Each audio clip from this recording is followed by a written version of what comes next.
Hello नमस्कार दोस्तों, स्वागत है आपका हमारे चैनल पर।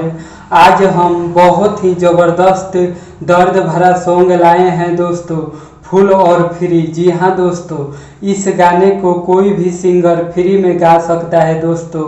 मार्केट में बजने वाला सॉन्ग है। तो इस गाने को सुनने से पहले मुझे आपसे रिक्वेस्ट है कि अगर आप हमारे चैनल पर नया हैं तो चैनल को सब्सक्राइब करके बगल में बेल आइकन की घंटी जरूर दबाइएगा, हर रोज मेरा वीडियो सबसे पहले देखने के लिए। तो चलिए दोस्तों, देरी ना करते हुए आज का सुपर हिट सैड सॉन्ग को देखा जाए और सुना जाए कैसा है। के शादी ससुरा जान चल गइलू, रहे ना उम्मीद तुम बदल गइलू। के शादी ससुरा जान चल गइलू, रहे ना उम्मीद तुम बदल गइलू। कइलू सीतम हमारा तू नाजुक दिल पर, कइलू सीतम हमारा तू नाजुक दिल पर। प्यार में हमारा साथे बड़ा छल कइलू। के शादी ससुरा जान चल गइलू,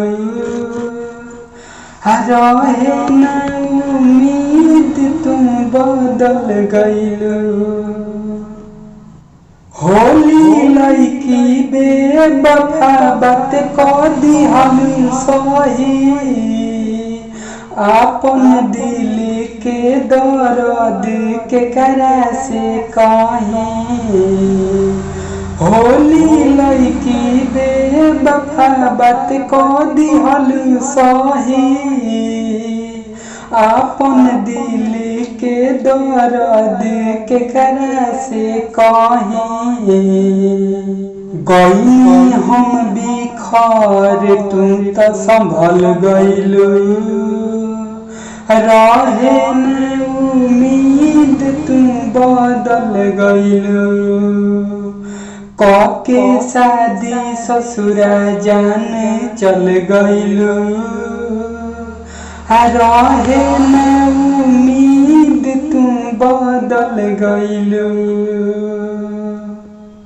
जागले बीतेला मोर सारी सारी रतिया, याद करके रोइले पहले के सब बतिया।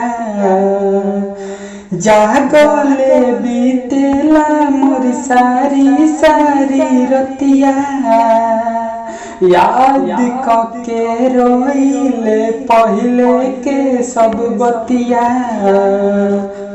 के मीठी बात राकेश से नकल कइलू, रहे न उम्मीद तुम बदल गइलू।